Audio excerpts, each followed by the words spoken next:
ਗੁਰਜੀਤ ਭਾਈ ਬਹੁਤ ਸਾਰੇ ਕਲਾਕਾਰ ਹੈ ਜਿਨ੍ਹਾਂ ਨੂੰ ਤੁਸੀਂ ਧਰਤੀ ਤੋਂ ਅਰਸ਼ਾਂ ਤੇ ਪਹੁੰਚਾਤਾ ਤੇ ਅੱਜ ਸਟਾਰ ਬਣ ਗਏ ਆ। ਬਿਲਕੁਲ ਜੀ। ਤੇ ਕੋਈ ਕਿਸੇ ਨਾਲ ਕੋਈ ਇਹੋ ਜਿਹਾ ਤਜਰਬਾ ਰਿਹਾ ਕਿ ਉਹਨਾਂ ਕਲਾਕਾਰਾਂ ਨੇ ਜਦੋਂ ਸਟਾਰ ਬਣ ਗਏ ਉਦੋਂ ਕਹਿੰਦੇ ਹੁੰਦਾ ਕਿਹੜਾ ਨਾ, ਇਹ ਤਾਂ ਹੁੰਦਾ ਸਾਡੇ ਕਲਾਕਾਰਾਂ ਦੀ ਜਿਹੜੀ ਇਹ ਲਾਈਨ ਹੀ ਗੰਦੀ ਹੈ। ਮੈਂ ਤੈਨੂੰ ਗੰਦੀ ਮੰਨਦਾ ਜੀ, ਬਹੁਤ ਗੰਦੀ ਲਾਈਨ ਹੈ। ਸਿੱਧੂ ਮੂਸੇਵਾਲਾ ਹਾਂਜੀ, ਇਸੇ ਗੈਂਗਸਟਰਵਾਦ ਦਾ ਜਿਹੜਾ ਸ਼ਿਕਾਰ ਆ ਉਸ ਮਾਂ ਦਾ ਪੁੱਤ ਹੋ ਗਿਆ ਜਿਹੜੀ ਅੱਜ ਇਨਸਾਫ ਲਈ ਦਰ ਠੋਕਰਾਂ ਖਾ ਰਹੀ ਹੈ, ਲੋਕਾਂ ਨੂੰ ਅਪੀਲ ਕਰ ਰਹੀ ਹੈ, ਪਰ ਉੱਥੇ ਕੋਈ ਕਲਾਕਾਰ ਨਹੀਂ ਪਹੁੰਚਿਆ। ਕੋਈ ਵੀ ਕਲਾਕਾਰ ਨਹੀਂ ਉੱਥੇ ਗਿਆ, ਇੱਕ ਦੋ ਨੂੰ ਛੱਡ ਕੇ।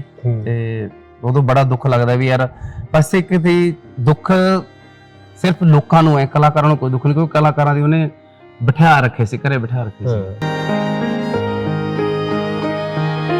ਸਾਡੇ ਪਿੰਡ ਰਾਮਲੀਲਾ ਲੱਗਦੀ ਹੁੰਦੀ ਸੀ ਅੱਗੇ ਜੀ, ਹਰ ਸਾਲ ਵਾਲੇ ਉਹ ਰਾਮਲੀਲਾ ਵਾਲੇ ਆਉਂਦੇ ਸੀ। ਮੇਰੇ ਉਸਤਾਦ ਸੀ ਪਾਲੀ ਰਾਮ ਬਾਂਸਲ ਜੀ, ਜਿਹੜੇ ਅੱਜ ਕੱਲ ਬੈਂਕ ਮੈਨੇਜਰ ਨੇ। ਉਹਨਾਂ ਨੇ ਸਾਨੂੰ ਰਿਹਰਸਲ ਕਰਾ ਕੇ ਜਦੋਂ ਸਟੇਜ ਤੇ ਕੋਲੇ ਗਏ ਅਸੀਂ, ਮੇਰੀਆਂ ਲੱਤਾਂ ਕੰਬਣ ਲੱਗੇ, ਮੈਂ ਨਹੀਂ ਚੜਦਾ, ਉੱਥੇ ਮੁੱਕਰ ਗਿਆ ਮੈਂ ਤਾਂ। ਇੱਕ ਜੱਟਾਂ ਦਾ ਮੁੰਡਾ ਸਟੇਜ ਤੱਕ ਕਿਵੇਂ ਪਹੁੰਚਦਾ ਤੇ ਸਟੇਜ ਤੇ ਪਹੁੰਚ ਕੇ ਜਿਹੜੀ ਧੱਕ ਛੱਡ ਜਾਂਦਾ ਪੰਜਾਬੀਆਂ ਦੇ ਦਿਲਾਂ ਤੇ ਰਾਜ ਕਰਦਾ, ਤੇ ਉਸ ਤੋਂ ਬਾਅਦ ਕੈਨੇਡਾ, ਅਮਰੀਕਾ, ਆਸਟ੍ਰੇਲੀਆ ਦੇ ਜਿਹੜੇ ਸ਼ੋਅ ਆ ਉਹ ਪੂਰੇ ਸੋਲਡ ਆਊਟ ਜਾਂਦੇ ਆ। ਇਹ ਸਫ਼ਰ ਕਿਵੇਂ ਸਿਰੇ ਚੜਿਆ? ਮੈਂ ਸੱਚੀ ਦੱਸੂਗਾ ਜੀ, ਕਿਉਂਕਿ ਡਾਂਗਾਂ ਵੀ ਬਹੁਤ ਖਾਧੀਆਂ ਨੇ, ਥੱਪੜ ਵੀ ਬਹੁਤ ਖਾਦੇ ਨੇ, ਜੁੱਤੀਆਂ ਵੀ ਬਹੁਤ ਖਾਧੀਆਂ ਨੇ।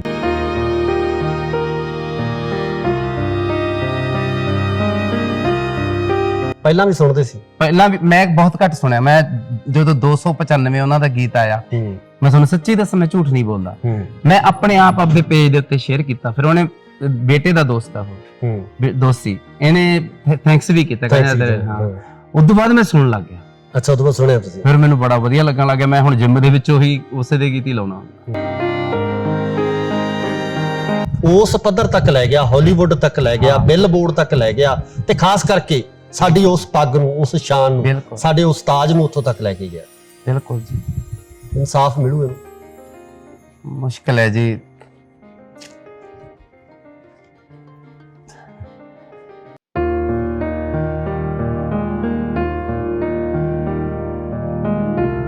ਪੰਜਾਬ ਵਾਸਤੇ ਉਹਦੇ ਮਾਂ-ਬਾਪ ਦੇਖੇ ਨਹੀਂ ਜਾਂਦੇ, ਮੈਂ ਤਾਂ ਦੇਖ ਹੀ ਨਹੀਂ ਸਕਦਾ ਉਹਨਾਂ ਨੂੰ। ਬਿਲਕੁਲ, ਬਹੁਤ।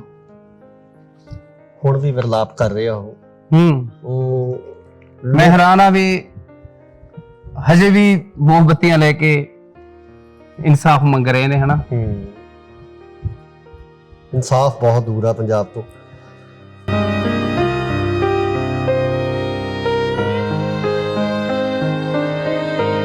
ਜਦੋਂ ਫੌਜੀ ਦੀ ਫੈਮਿਲੀ ਪਹਿਲੀ ਵਾਰੀ ਅਸੀਂ ਨੇ ਬਣਾਈ, ਸਾਨੂੰ ਇਹ ਨਹੀਂ ਪਤਾ ਸੀਗਾ ਵੀ ਮਨੀਟਰ ਕੀ ਹੁੰਦਾ। ਉਹ ਮਨੀਟਰ ਲਿਆਂਦਾ, ਕਹਿੰਦੇ ਯਾਰ ਛੋਟਾ ਟੈਲੀਵਿਜ਼ਨ ਲਿਆਂਦਾ, ਯਾਰ ਇਹ ਕਾਹਦੇ ਵਾਸਤੇ ਲਿਆਂਦਾ? ਉਹ ਕਹਿੰਦੇ ਯਾਰ ਇਹਦੀ ਲੀਡ ਲੱਗਦੀ ਹੈ ਕੈਮਰੇ ਵਿੱਚ, ਫਿਰ ਇੱਧਰ ਹੋ ਆਉਂਦੀ ਆ। ਅਸੀਂ ਆਖਿਆ ਯਾਰ ਆਪਾਂ ਨੇ ਤਾਂ ਦੇਖੀ ਨਹੀਂ ਹੈਗੀ, ਅਸੀਂ ਤੁਹਾਨੂੰ ਤਾਂ ਐਕਸ਼ਨ ਦਾ ਵੀ ਨਹੀਂ ਪਤਾ ਸੀਗਾ, ਐਕਸ਼ਨ ਵੀ ਨਹੀਂ ਕਹਿੰਦੇ, ਭੱਜ ਲਓ। ਬਹੁਤ ਸਾਰੇ ਆਏ ਨੇ, ਕੁਝ ਹੁਣ ਵੀ ਯਾਦ ਵੀ ਰੱਖਦੇ ਨੇ, ਐਦਾਂ ਵੀ ਨਹੀਂ ਹੈਗਾ। ਕੁਝ ਤਾਂ ਐ ਭੁੱਲ ਗਏ ਜਿਵੇਂ ਕੋਈ ਸੁਪਨਾ ਨੂੰ ਭੁੱਲ ਜਾਂਦਾ ਹੁੰਦਾ ਵੀ ਯਾਰ ਨਹੀਂ, ਅਸੀਂ ਤਾਂ ਜਾਣਦੇ ਨਹੀਂ। ਪਰ ਇਹ ਹੈ ਅੱਜ ਵੀ ਉਹਨਾਂ ਨੂੰ ਫਿਲਮਾਂ ਦੇ, ਮੇਰੀਆਂ ਫਿਲਮਾਂ ਦੇ ਨਾਮ ਨਾਲ ਹੀ ਉਹਨਾਂ ਦੇ ਨਾਮ ਜਾਣਿਆ ਜਾਂਦਾ। ਮੈਂ ਕਹਿੰਦਾ ਕੁੱਡੀ ਮਰਜ਼ੀ ਇੰਗਲਿਸ਼ ਮੂਵੀ ਕਰ ਲੈਣ, ਪਰ ਤਾਂ ਵੀ ਉਹਨਾਂ ਨੂੰ ਜਾਣਿਆ ਉਸੇ ਨਾਲ। ਨਾ ਗੁਰਚੇਤ ਦਾ ਹੀ ਬੋਲਿਆ ਜਾਊਗਾ ਜਿਹੜਾ ਗੁਰਚੇਤ ਨੇ ਦਿੱਤਾ ਸੀ। ਹਾਂਜੀ, ਸਾਨੂੰ ਇਹ ਚਾਹੁੰਦੇ ਸੀ ਵੀ ਅਸੀਂ ਚੰਗੇ ਬੰਦੇ ਦੀ ਸਪੋਰਟ ਕਰੀਏ, ਕੋਈ ਚੰਗਾ ਬੰਦਾ ਆਵੇ, ਹਨਾ, ਸਾਡੇ ਬਦਲਾਅ ਆਵੇ। ਤੇ ਬਦਲਾਅ ਆਇਆ ਨਹੀਂ? ਬਦਲਾਅ ਤਾਂ ਕਿੱਥੇ ਆਇਆ ਜੀ, ਪਰ ਦੇਖੋ ਅਜੇ। ਮਾਨ ਸਾਹਿਬ ਤੋਂ ਤੁਸੀਂ ਕੀ ਚਾਹੁੰਦੇ ਕੀ ਹੋ ਵੀ ਆਹ ਕੰਮ ਜੇ ਮਾਨ ਸਾਹਿਬ ਕਰ ਦੇਣ ਤਾਂ ਪੰਜਾਬ ਦਾ ਭਲਾ ਹੋ ਸਕਦਾ? ਸਭ ਤੋਂ ਵੱਡੀ ਨਸ਼ਾ ਹੈ ਜੀ ਜਿਹੜਾ, ਅਸੀਂ ਚਾਹੁੰਦੇ ਵੀ ਜਿਹੜਾ ਨਸ਼ਾ ਇਹ ਖਤਮ ਹੋ ਜੇ, ਭ੍ਰਿਸ਼ਟਾਚਾਰ ਖਤਮ ਹੋ ਜੇ। ਸਾਡੀ ਤਾਂ ਜਾਣੀ ਕਿ ਵੀ ਇਸੇ ਕਰਕੇ ਅਸੀਂ ਇਹਨਾਂ ਨਾਲ ਲੱਗੇ ਸੀਗੇ ਵੀ ਇੱਕ ਨਵੀਂ ਪਾਰਟੀ ਆਈ ਆ, ਨਵੀਂ ਪਾਰਟੀ ਬਦਲਾਅ ਜ਼ਰੂਰ ਹੋਊਗਾ ਵੀ। ਸਤਿ ਸ਼੍ਰੀ ਅਕਾਲ ਜੀ, ਤੁਸੀਂ ਦੇਖ ਰਹੇ ਹੋ ਇੰਡੋਜ਼ ਟੀਵੀ ਆਸਟ੍ਰੇਲੀਆ ਤੇ ਮੈਂ ਹਾਂ ਗੁਰਕਬਾਲ ਸਿੰਘ।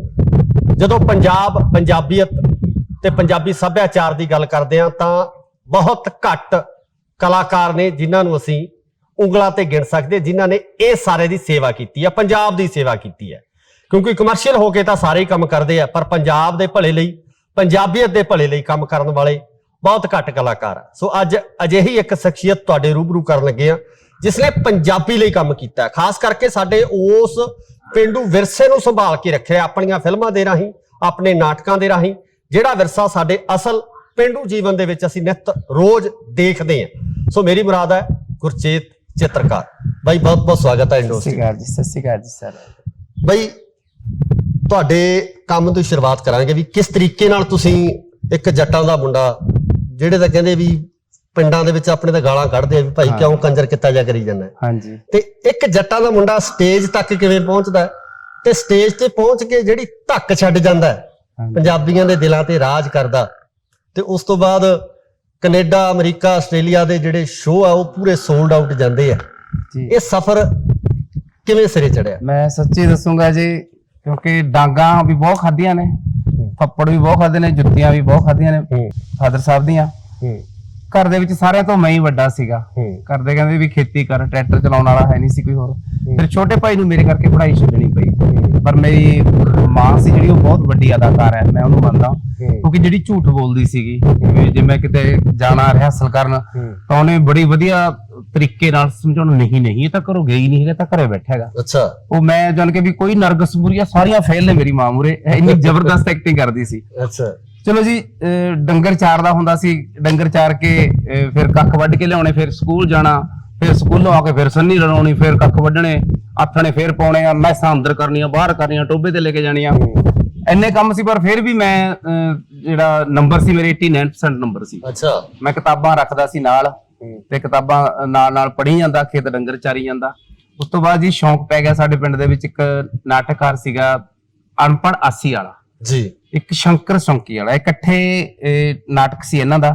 ਔਰ ਉਸ ਤੋਂ ਬਾਅਦ ਇੰਨੀ ਤਮੰਨਾ ਹੋਈ ਮੈਂ ਕੁਝ ਕਰਾਂ ਯਾਰ, ਮੈਂ ਵੀ ਨਾਟਕ ਕਰਿਆ ਕਰੂੰਗਾ, ਮੇਰੇ ਦਿਮਾਗ ਦੇ ਵਿੱਚ ਵੜ ਗਿਆ ਵੀ ਯਾਰ ਕਲਾਕਾਰ ਬਣਨਾ ਹੈ। ਉਸ ਤੋਂ ਬਾਅਦ ਸਾਡੇ ਪਿੰਡ ਰਾਮਲੀਲਾ ਲੱਗਦੀ ਹੁੰਦੀ ਸੀ ਅੱਗੇ ਜੀ, ਹਰ ਸਾਲ ਵਾਲੇ ਉਹ ਰਾਮਲੀਲਾ ਵਾਲੇ ਆਉਂਦੇ ਸੀ। ਮੇਰੇ ਉਸਤਾਦ ਸੀ ਪਾਲੀ ਰਾਮ ਬਾਂਸਲ ਜੀ, ਜਿਹੜੇ ਅੱਜ ਕੱਲ ਬੈਂਕ ਮੈਨੇਜਰ ਨੇ।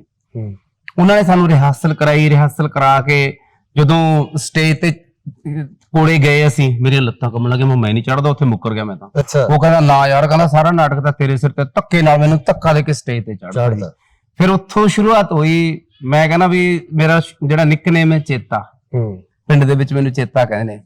ਅਸੀਂ ਵੱਡੇ ਥੰਮੇ ਆ, ਬਾਬੇ ਲੱਗਦੇ ਆ। ਅੱਛਾ ਅੱਛਾ, ਪਿੰਡ 'ਚ। ਹਾਂ, ਚੇਤੇ ਬਾਬੇ, ਰਾਤ ਤੇਰਾ ਨਾਟਕ ਦੇਖਿਆ, ਬਹੁਤ ਵਧੀਆ ਹੈ ਜਿਹਾ, ਇੰਨਾ ਵਧੀਆ ਲੱਗਿਆ। ਮੈਂ ਕਿਹਾ ਲੈ ਵੀ ਉਦੋਂ ਬਾਅਦ ਫਿਰ ਪਿੰਡ ਦੀ ਟੀਮ ਤਿਆਰ ਕਰੀ। ਅੱਛਾ, ਆਪ ਹੀ ਪਿੰਡ ਦੀ ਟੀਮ ਤਿਆਰ ਕਰਕੇ ਅਸੀਂ ਪਿੰਡ 'ਚ ਹੀ ਨਾਟਕ ਖੇਡਿਆ। ਨਹੀਂ ਘਰ ਦੇ ਕਹਿੰਦੇ, ਪਿੰਡ ਦੇ ਕਹਿੰਦੇ ਹੁੰਦੇ ਵੀ ਘਰ ਦਾ ਜੋਗੀ ਜੋਗੜਾ, ਬਾਹਰ ਦਾ ਜੋਗੀ ਸਿੱਧ। ਪਰ ਪਿੰਡ ਦੇ ਲੋਕ ਮੈਨੂੰ ਇੰਨਾ ਉਹ ਕਰਦੇ, ਕਹਿੰਦੇ ਯਾਰ ਵਾਹ ਵੀ ਤੂੰ ਕਰ ਨਾਟਕ। ਤੇ ਬੁੜੀਆਂ ਪੈਸੇ ਇਕੱਠੇ ਕਰਦੀਆਂ ਸਾਊਂਡ ਸੂੰਡ ਵਾਸਤੇ, ਅਸੀਂ ਪਿੰਡ ਕਰਨਾ, ਫਿਰ ਅਸੀਂ ਨੇੜੇ ਤੇੜੇ ਪਿੰਡਾਂ 'ਚ ਕਰਨਾ, ਹੌਲੀ ਹੌਲੀ ਹੌਲੀ। ਚਲੋ ਜੀ, ਉਦੋਂ ਬਾਅਦ ਕਾਲਜ ਚਲੇ ਗਏ। ਕਾਲਜ ਦੇ ਵਿੱਚ ਨਾਟਕ ਮੈਂ ਆਪ ਹੀ ਲਿਖਦਾ, ਆਪ ਹੀ ਫਸਟ ਆਉਂਦਾ, best actor, best director, best ਦਾ ਅਵਾਰਡ ਹੀ ਮਿਲੇ ਕਾਫੀ ਸਾਰੇ। ਫਿਰ ਮੈਂ ਗੁਰਸ਼ਨ ਭਾਜੀ ਨਾਲ ਆਪਦੀ ਕਲਾ ਨੂੰ ਨਿਖੇਰਨ ਵਾਸਤੇ ਗੁਰਸ਼ਨ ਭਾਜੀ ਦਾ ਸਹਾਰਾ ਲਿਆ। ਮੈਂ ਤੇ ਦਿਲਾਵਰ ਸਿੱਧੂ ਜੀ ਸੀ, ਦੋਨੇ ਜਾਣੇ ਚੰਡੀਗੜ੍ਹ ਆ ਗਏ। ਮੇਰੀ ਉਦੋਂ ਆਰਟ ਗੈਲਰੀ ਵਧੀਆ ਚੱਲਦੀ ਸੀ ਸੰਗਰੂਰ ਦੇ ਵਿੱਚ। ਮੈਂ ਨਾਲ ਪੇਂਟਿੰਗ ਵੀ ਕਰਦਾ ਸੀਗਾ। ਜਿਹੜਾ ਚਿੱਤਰਕਾਰ ਮੇਰੇ ਨਾਲ ਉਸੇ ਕਰਕੇ ਪਿਆ ਸੀ, ਕੰਧਾਂ ਕੋਣਾਂ ਤੇ ਲਕੀਰਾਂ ਮਾਰਨੀਆਂ, ਬਸ ਉਹੀ ਮੇਰਾ ਕਰਮ ਬਣ ਗਿਆ। ਉਦੋਂ ਬਾਅਦ ਮੇਰੀ ਦੁਕਾਨਦਾਰੀ ਇੰਨੀ ਵਧੀਆ ਚੱਲਦੀ ਸੀ, ਜਾਨ ਕਿ 25 30 40 ਹਜ਼ਾਰ ਦਾ ਕੰਮ ਵੀ ਇੱਕ ਦਿਨ ਚ ਕਰ ਦਿੰਦਾ ਸੀ। ਬਸ ਸਾਰੀ ਦੁਕਾਨ ਮੁੰਡਿਆਂ ਨੂੰ ਸੰਭਾਲ ਕੇ ਆਰਟ ਗੈਲਰੀ ਆਪ ਇੱਥੇ ਗੁਰਸ਼ਨ ਭਾਜੀ ਕੋਲੇ ਆ ਗਏ। ਸਾਨੂੰ 200 ਰੁਪਏ ਦਿੰਦੇ ਹੁੰਦੇ ਸੀ ਇੱਕ ਨਾਟਕ ਦਾ, ਉਸ ਟਾਈਮ ਦੀ ਗੱਲ ਹੈ। ਤੇ ਜਾਨ ਕਿ ਇੱਕ ਦਿਨ ਚ 3-4 ਨਾਟਕ ਹੁੰਦੇ, 600 ਰੁਪਇਆ ਹੁੰਦਾ ਸੀਗਾ। ਪਰ 3-4 ਸਾਲ ਇਹ ਜੇ ਗੱਡ ਕੇ ਲਾਏ। ਮੈਨੂੰ ਉਹਦਾ ਕੋਈ ਇਹੋ ਜਿਹਾ ਪਿੰਡ ਨਹੀਂ ਹੈਗਾ, ਮਾਲਵੇ ਦਾ, ਦੁਆਬੇ ਦਾ, ਮਾਝੇ ਦਾ, ਰਾਜਸਥਾਨ, ਹਰਿਆਣਾ, ਵੀ ਜਿੱਥੇ ਅਸੀਂ ਗੁਰਸ਼ਨ ਭਾਜੀ ਨਾਲ ਨਾਟਕ ਨਾ ਕਰਿਆ ਹੋਵੇ। ਉਦੋਂ ਬਾਅਦ ਉੱਥੇ ਮੈਨੂੰ ਲਿਖਣ ਦਾ ਸ਼ੌਂਕ ਪੈ ਗਿਆ। ਫਿਰ ਗੁਰਸ਼ਨ ਭਾਜੀ ਨਾਲ ਸਕ੍ਰਿਪਟ ਲਿਖਣ ਲੱਗ ਗਿਆ ਜੀ। ਪਹਿਲਾਂ ਕਾਲਜ ਦੇ ਵਿੱਚ ਵੀ ਮਾੜੀ ਮੋਟੀ ਲਿਖਦਾ ਹੁੰਦਾ ਸੀ, ਪਰ ਉੱਥੇ ਮੈਨੂੰ ਜਿਹੜੀ ਸੋਚ ਸੀਗੀ ਉਹ ਇਨਕਲਾਬੀ ਹੋ ਗਈ, ਬਗਾਵਤੀ ਸੋਚ ਹੋ ਗਈ। ਇਹੀ ਮੈਂ ਸਵਾਲ ਤੇ ਅੱਗੇ ਇਸੇ ਤੇ ਆਉਣਾ ਚਾਹੁੰਦਾ ਸੀ ਕਿ ਗੁਰਚੇਤ ਜਿਹੜਾ ਸਮਾਜਿਕ ਵਿਸ਼ਿਆਂ ਤੇ ਗੱਲ ਕਰਦਾ ਸੀ, ਸਮਾਜਿਕ ਕੁਰੀਤੀਆਂ ਨੂੰ ਆਪਣੇ ਨਾਟਕਾਂ ਰਾਹੀਂ ਪੇਸ਼ ਕਰਦਾ ਸੀ, ਉਸਨੇ ਫਿਰ ਰਾਜਨੀਤਿਕ ਕੁਰੀਤੀਆਂ ਨੂੰ ਆਪਣੀ ਸਟੇਜ ਤੇ ਲਿਆਂਦਾ।